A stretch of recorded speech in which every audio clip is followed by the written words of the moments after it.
కొద్ది రోజుల క్రితం నాటి సంగతి. దాదాసాహెబ్ ఫాల్కే జీవితంపై 2 బయోపిక్స్ తెరకెక్కుతున్నట్లు అనౌన్స్మెంట్ వచ్చింది. మీకు గుర్తుండే ఉంటుంది, ఒక బయోపిక్లో ఎన్టీఆర్ ఫాల్కేగా నటిస్తాడు అని చెప్పుకొచ్చారు. మరో బయోపిక్లో ఆమిర్ ఖాన్ ఫాల్కేగా నటిస్తాడు అంటూ ప్రకటించారు. కట్ చేస్తే ఇప్పుడు ఈ 2 బయోపిక్స్ ఆగిపోయినట్లు ప్రచారం సాగుతోంది.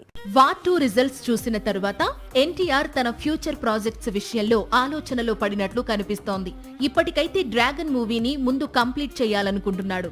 ఆ తర్వాత దేవర 2 తెరకెక్కనుందని హింటిచ్చాడు. దేవర సీక్వెల్ తర్వాత త్రివిక్రమ్ దర్శకత్వంలో కుమారస్వామి మైథాలజీ మూవీ చేసేందుకు ఎన్టీఆర్ డేట్స్ బ్లాక్ చేశాడు. మరి దాదాసాహెబ్ ఫాల్కే బయోపిక్ సంగతి అంటే అందుకు ఎన్టీఆర్ డేట్స్ సర్దుబాటు కావడం లేదట.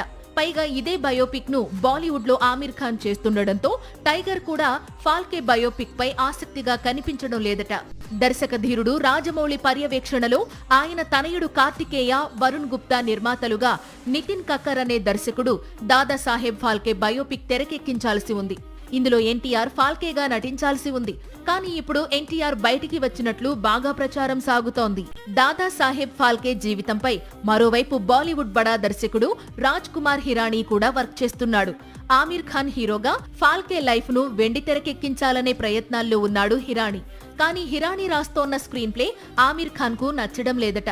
దీంతో ఈ పాటికే సెట్స్ పైకి వెళ్లాల్సిన ఫాల్కే బయోపిక్ ఇంకా ఆలస్యమవుతోంది. మొత్తంగా ఫాల్కే బయోపిక్స్ ఇప్పుడు కన్ఫ్యూజన్ లో పడిపోయాయి. సాక్షి టీవీ ప్రసారాలను నిలిపివేయడం చట్టరీత్యా నేరం. సాక్షి టీవీ ప్రసారాల కోసం మీ స్థానిక కేబుల్ ఆపరేటర్ని వెంటనే సంప్రదించండి. డిటిహెచ్లో, ఇంటర్నెట్లో కూడా సాక్షి టీవీ ప్రసారాలను వీక్షించవచ్చు.